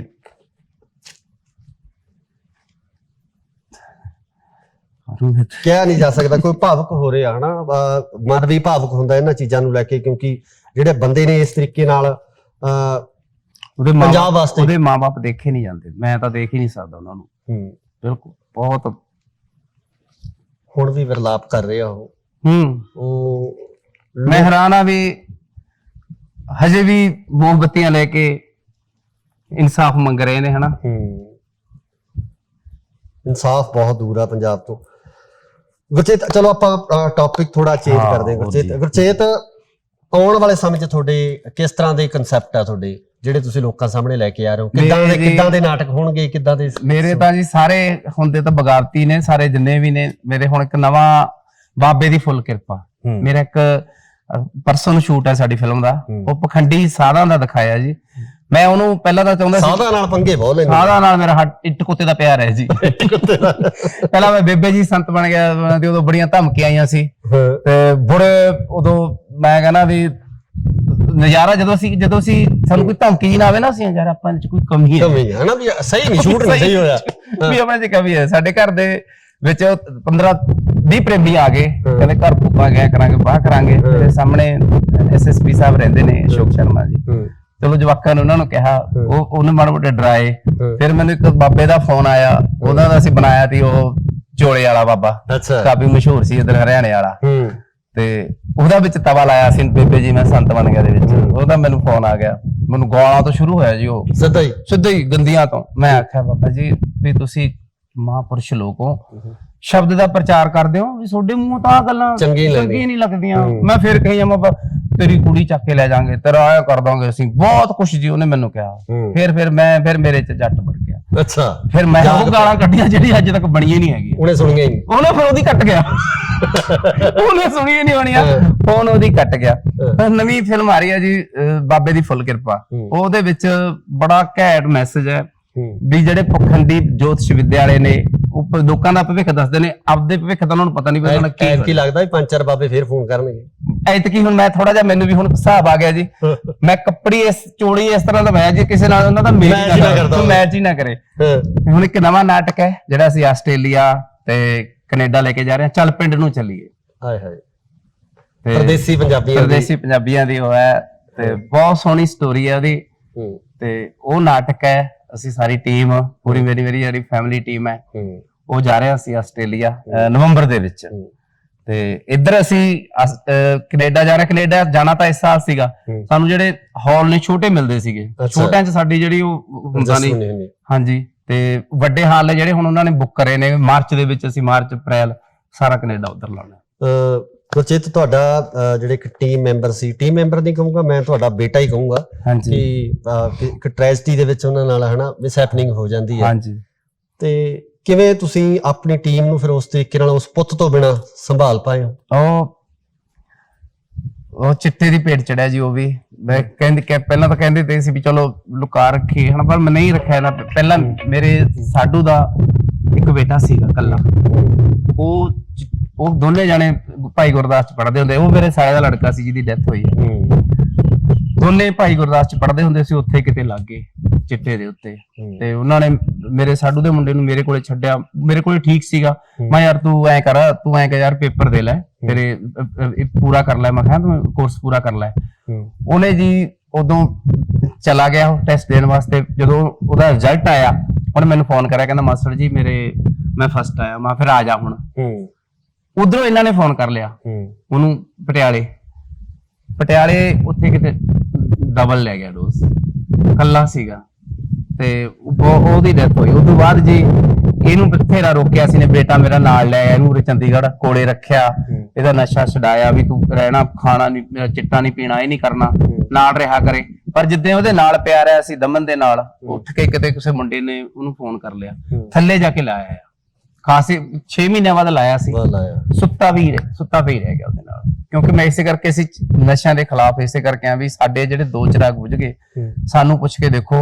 ਤੁਸੀਂ ਇਸ ਅੱਗ ਦਾ ਸੇਕ ਆਪਣੇ ਪਿੰਡੇ ਤੇ ਨਾ ਆਇਆ। ਲੋਕਾਂ ਨੂੰ ਅਸੀਂ ਹਰੇਕ ਫਿਲਮ ਦੇ ਵਿੱਚ ਮੈਸੇਜ ਨਸ਼ਿਆਂ ਦੇ ਖਿਲਾਫ ਬੋਲਦੇ ਆ, ਕਿਤੇ ਜਦੋਂ ਜਾਂਦੇ ਆ ਉੱਥੇ ਬੋਲਦੇ ਆ, ਪਰ ਸਾਡੀਆਂ ਸਰਕਾਰਾਂ ਪਤਾ ਨਹੀਂ ਕਿਉਂ ਨਹੀਂ ਧਿਆਨ ਦੇ ਰਹੀਆਂ ਅੰਦਰ। ਮੈਂ ਕਹਿੰਦਾ ਮੇਰੀ ਸਾਲੀ ਨੂੰ ਮੈਂ ਦੇਖ ਨਹੀਂ ਸਕਦਾ ਵਿਚਾਰੀ ਨੂੰ ਨਾ, ਉਹ ਜਮੀ ਛੋਟੀ ਹੈ ਮੇਰੀ ਵਾਈਫ ਤੋਂ। ਉਹ ਜਦੋਂ ਮੈਨੂੰ ਕਹਿੰਦੀ ਆ ਗੁਰਜੀਤ ਤੂੰ ਉਹਨੂੰ ਕਿਉਂ ਭੇਜਿਆ ਸੀਗਾ, ਤੂੰ ਆਪਦੇ ਕੋਲ ਹੀ ਰੱਖ ਲੈਂਦਾ ਹਨਾ। ਮੈਨੂੰ ਹੁਣ ਮੇਰੇ ਕੋਲ ਮੁੰਡੇ ਆਏ ਨੇ, 2-3 ਮੁੰਡੇ ਨੇ ਮੇਰੇ ਕੋਲੇ, ਉਹ ਚਿੱਟੇ ਤੇ ਲੱਗੇ ਹੋਏ ਸੀ। ਮੈਂ ਉਹਤੇ ਇੰਨੀ ਨਿਗਰਾਨੀ ਰੱਖੀ, ਉਹਦੇ ਤੇ 6 ਮਹੀਨੇ ਹੁਣ ਉਹ ਬੰਦਾ ਪੂਰਾ ਟੌਪ ਦਾ ਐਕਟਰ ਹੈ। ਜਿਹਦਾ ਤੁਸੀਂ ਕਹਿੰਦੇ ਤੇ ਕੁਝ ਰੂਸ ਨੂੰ ਮਿਲਿਆ ਸੀ, ਉਹ ਮੁੰਡਾ ਚਿੱਟੇ ਤੇ ਲੱਗ ਗਿਆ ਸੀਗਾ। ਉਹ ਗੁਰਵਿੰਦਰ ਹੈ, ਉਹਦੇ ਮਾਮੇ ਦਾ ਲੜਕਾ ਹੈਗਾ, ਭੂਆ ਦਾ ਲੜਕਾ। ਔਰ ਸਾਨੂੰ ਐ ਵੀ ਅਸੀਂ ਸੁਧਾਰੀ ਕਿਸੇ ਨੂੰ। ਮੇਰੇ ਕੋਲ 8 9 10 ਮੁੰਡੇ ਨੇ ਜੀ, ਤੇ ਸਾਰੇ ਨੂੰ ਮੈਂ ਕਿਹਾ ਵੀ ਖਬਰਦਾਰ ਭਾਈ ਕੋਈ ਨਸ਼ਾ ਨਹੀਂ ਕਰਨਾ, ਕੋਈ ਵੀ ਨਹੀਂ ਕਰਨਾ। ਸਾਰਿਆਂ ਨੂੰ ਇਹੀ ਮੈਸੇਜ ਦਿੰਦੇ ਆ ਵੀ ਨਾਲ ਫਿਲਮਾਂ 'ਚ ਵੀ ਜਾਂਦੇ ਆ, ਵੀ ਜਿੱਥੇ ਵੀ ਜਾਂਦੇ ਆ ਹਰ ਵਕਤ ਬੋਲਦੇ ਰਹਿੰਦੇ ਆ। ਲੋਕਾਂ ਨੂੰ ਕਹਿੰਦੇ ਨੇ ਜਿੱਥੇ ਪਿੰਡ 'ਚ ਵਗੀਏ ਸ਼ੂਟਿੰਗ ਕਰਦੇ ਆ, ਉਹ ਨਾ ਹੋਏ ਤੁਸੀਂ ਨਾ ਇਹ ਕੰਮ ਕਰੋ, ਨਾ ਕੰਮ ਕਰੋ। ਪਰ ਇੱਥੇ ਤਾਂ ਘੱਟ ਹੈ ਜੀ। ਅਸੀਂ ਜਦੋਂ ਵੋਟਾਂ ਵੇਲੇ ਗਏ ਸੀ ਨਾ ਅੰਮ੍ਰਿਤਸਰ ਦਾ ਏਰੀਆ, ਉੱਥੇ ਬਹੁਤ ਜ਼ਿਆਦਾ। ਗੁਰਚੇਤ, ਕੋਈ ਦਿਲ ਦੇ ਵਿੱਚ ਅਜਿਹੀ ਗੱਲ ਜੋ ਤੁਸੀਂ ਔਨ ਕੈਮਰਾ ਕਹਿਣੀ ਚਾਹੁੰਦੇ ਹੋ, ਆਪਣੇ ਦਰਸ਼ਕਾਂ ਨਾਲ ਸਿੱਧੇ ਤੌਰ ਤੇ ਸਾਂਝੀ ਕਰਨੀ ਚਾਹੁੰਦੇ ਹੋ? ਹਾਲਾਂਕਿ ਤੁਸੀਂ ਐਕਟਰਾਂ ਹੀ ਪਰਫਾਰਮ ਕਰ ਦਿੰਦੇ ਹੋ, ਪਰ ਫਿਰ ਵੀ ਔਨ ਕੈਮਰਾ ਕੋਈ ਗੱਲ ਇਹੋ ਜੀ ਜੋ ਸਿੱਧੇ ਤੌਰ ਤੇ ਕਹਿਣੀ ਚਾਹੁੰਦੇ ਹੋ? ਬਸ ਇਹੀ ਹੈ ਜੀ, ਜਿਹੜੀ ਵੀ ਕੋਈ ਮਾੜਾ ਹੋ ਰਿਹਾ ਨਾ, ਵੀ ਉਹਦਾ ਵਿਰੋਧ ਕਰੋ। ਬਸ ਇਹੀ ਮੇਰੀ ਬੇਨਤੀ ਹੈ ਸਾਰਿਆਂ ਨੂੰ ਜੀ, ਜੋ ਵੀ ਮਾੜਾ ਹੋ ਰਿਹਾ ਉਹਦਾ ਵਿਰੋਧ ਕਰੋ, ਨਸ਼ਿਆਂ ਦੇ ਖਿਲਾਫ ਬੋਲੋ, ਕਿਉਂਕਿ ਇਹ ਜਿਹੜੀ ਅੱਗ ਹੈ ਇਹ ਆਪਣੇ ਘਰੇ ਵੀ ਡਿੱਗ ਸਕਦੀ ਹੈ। ਮੇਰੇ ਹੱਥ ਬੰਨ ਕੇ ਸਾਰਿਆਂ ਨੂੰ ਇਹੀ ਬੇਨਤੀ ਹੈ ਵੀ ਜੋ ਵੀ ਗਲਤ ਹੋ ਰਿਹਾ ਉਹਦਾ ਵਿਰੋਧ ਕਰੋ ਬਸ। ਸੋ ਇਹ ਸਨ ਗੁਰਚੇਤ ਚਿੱਤਰਕਾਰ, ਜਿਨ੍ਹਾਂ ਵੱਲੋਂ ਸਮਾਜਿਕ ਵਿਸ਼ਿਆਂ ਤੇ ਕੰਮ ਕਰਿਆ ਜਾ ਰਿਹਾ, ਤੇ ਖਾਸ ਕਰਕੇ ਨਸ਼ੇ ਨੂੰ ਲੈ ਕੇ ਇਹਨਾਂ ਵੱਲੋਂ ਉਹਨਾਂ ਨੌਜਵਾਨਾਂ ਨੂੰ ਅਪੀਲ ਕੀਤੀ ਗਈ ਹੈ ਜਿਹੜੇ ਨੌਜਵਾਨ ਇਸ ਮਾਰੂ ਨਸ਼ੇ ਦੀ ਮਾਰ ਹੇਠ ਆਏ ਹੋਏ ਆ, ਉਹ ਜ਼ਰੂਰ ਆਪਣੇ ਆਪ ਨੂੰ ਇਸ ਤੋਂ ਬਚਾਉਣ। ਕਿਉਂਕਿ ਜਿਸ ਤਰੀਕੇ ਨਾਲ ਸਮਾਜ ਦੇ ਵਿੱਚ ਲਗਾਤਾਰ ਇਹ ਅੱਗ ਵੱਧਦੀ ਜਾ ਰਹੀ ਹੈ, ਤਾਂ ਮੈਨੂੰ ਨਹੀਂ ਲੱਗਦਾ ਕਿ ਆਉਣ ਵਾਲੇ ਸਮੇਂ 'ਚ ਕੋਈ ਵੀ ਘਰ ਇਸ ਅੱਗ ਦੇ ਸੇਕ ਤੋਂ ਬਚ ਸਕੂਗਾ। ਸੋ ਸਾਡੀ ਵੀ ਅਪੀਲ ਇਹੀ ਹੈ ਕਿ ਨਸ਼ੇ ਛੱਡੋ, ਨਸ਼ੇ ਨੂੰ ਤਿਆਗੋ, ਤੇ ਨਸ਼ੇ ਵੇਚਣ ਵਾਲਿਆਂ ਖਿਲਾਫ ਆਪਣੀ ਆਵਾਜ਼ ਜ਼ਰੂਰ ਬੁਲੰਦ ਕਰੋ। ਧੰਨਵਾਦ।